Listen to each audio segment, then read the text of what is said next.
Pertanyaan pertama. Assalamualaikum warahmatullahi wabarakatuh. Waalaikumsalam warahmatullahi wabarakatuh. Semoga Allah senantiasa merahmati Al-Imam Ibnul Qayyim, melindungi Ustadz beserta seluruh tim kaum muslimin dimanapun berada. Amin ya rabbal alamin. Ustadz, mau nasihatnya. Saya seorang ibu rumah tangga dan juga aktivis dakwah. Benar-benar aktif di kajian, di kegiatan sosial, dan saat ini insya Allah masih terus belajar tahsin dan bahasa Arab.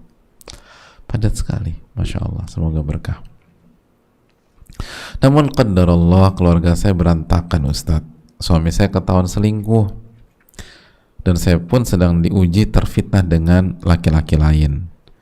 Saat ini alhamdulillah kami masih diberikan amanah satu orang anak perempuan yang benar-benar kritis, dan sudah terlanjur mengetahui apa yang terjadi dengan kedua orang tuanya. Tidak terhindarkan kami cekcok di depan dia Ustadz.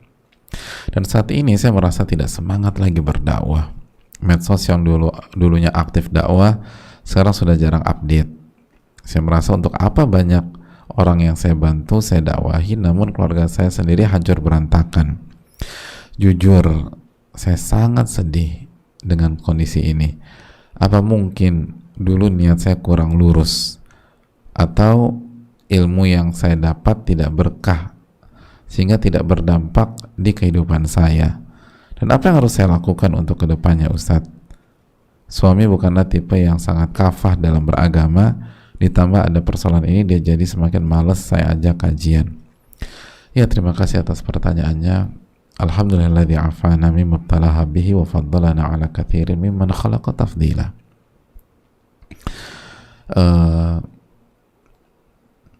Hadirin Allah muliakan, yang pertama, perbanyak istighfar dan taubat kepada Allah Subhanahu wa taala. Perbanyak istighfar dan taubat kepada Allah Subhanahu wa taala. Kenapa demikian? Karena terlepas kita belum mengetahui ada apa di dalam rumah tangga seseorang, tapi kita punya kaidah umum surat Asy-Syura 30, wa ma asabakum min musibatin fabima kasabat aydikum, apapun yang menimpa kalian itu pasti ada andil dari perbuatan tangan kalian. Jadi segera istighfar dan taubat kepada Allah. Istighfar dan taubat kepada Allah Subhanahu wa taala. Terus yang berikutnya, jamaah yang Allah muliakan,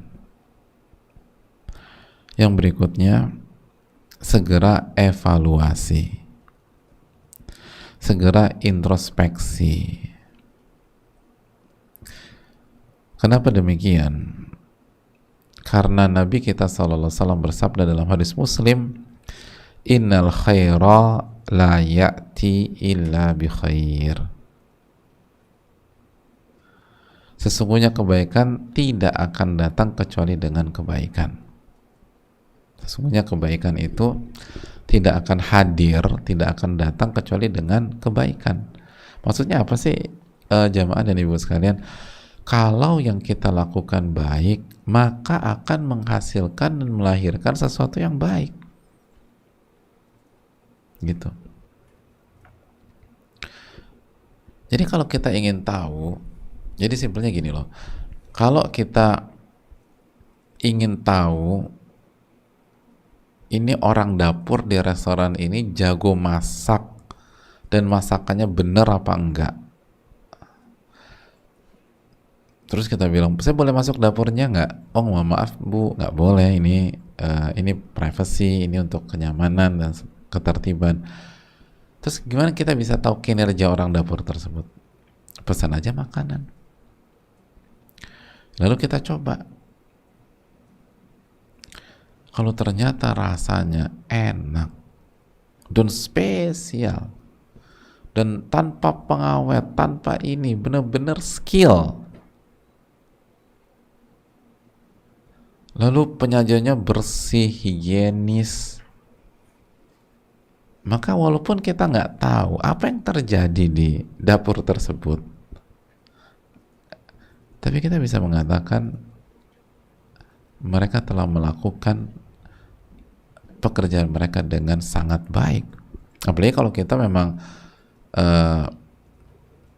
seorang ahli masak, jadi tahu ini tuh, ini kok perfect begini ya, ini kok oke banget, dari rasa, dari penyajian, dari kebersihan, semua ini. Dan ini kita coba bahan-bahannya fresh, seger-seger, dan ini oke, ini bagus nih. Walaupun kita nggak tahu ini siapa di balik ini, terus dia punya tim berapa orang, segala macam, tapi dari hasilnya ini nggak bohong, begitu.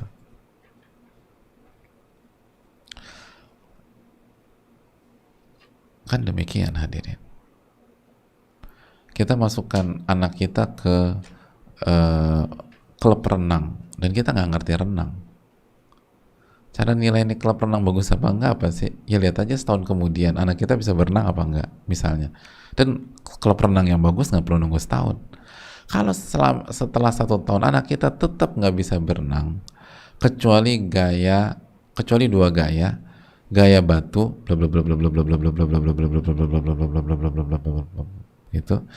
Lalu yang kedua gaya bebas, sebebas-bebasnya, nggak ada aturan, jadi dia nggak tahu gimana ceritanya, bukan bebas, yang penting bisa ngambang. Berarti ada masalah dengan yang dilakukan oleh klub renang tersebut.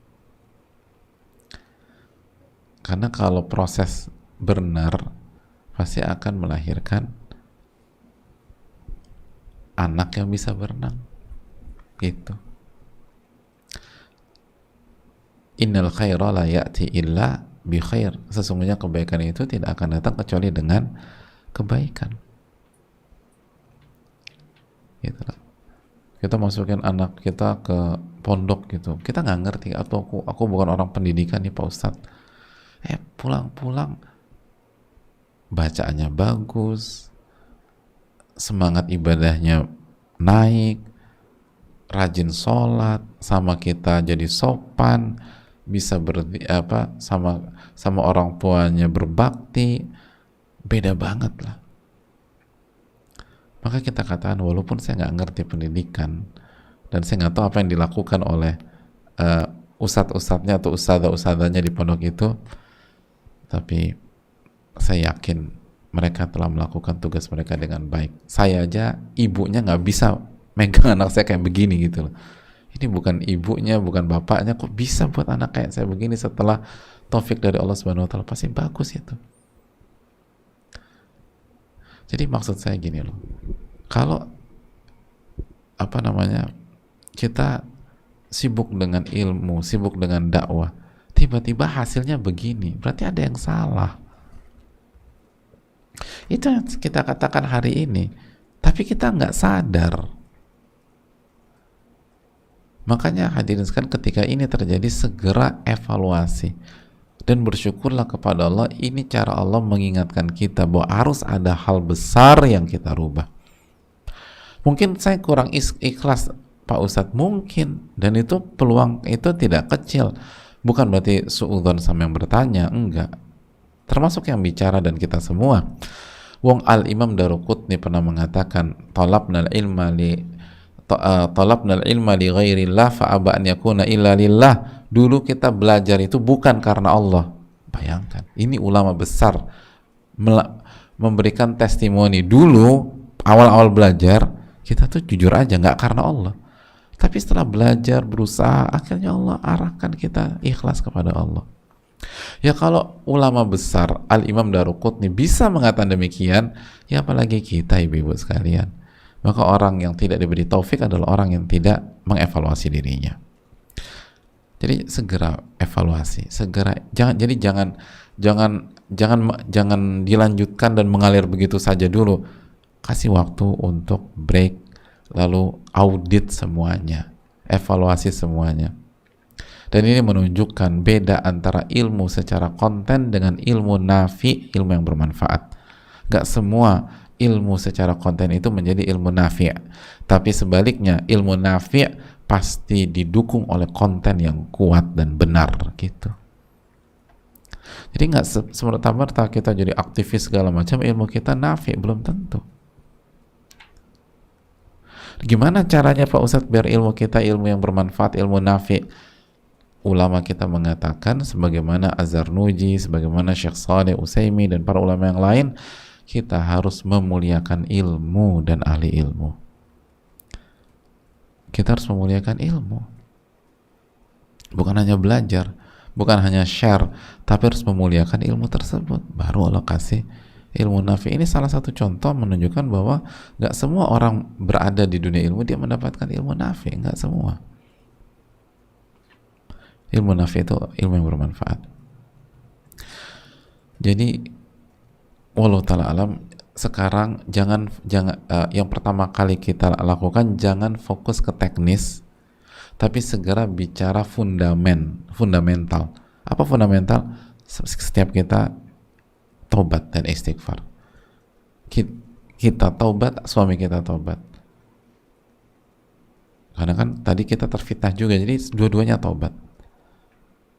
Dan kalau Allah terima taubat kita, Allah akan kasih jalan keluar. Lalu mulai dari dasar lagi, muliakan ilmu gitu. Bukan hanya sekedar men-share atau aktif atau update, enggak, muliakan ilmu. Muliakan ilmu. Allahu ta'ala a'lam bishawab.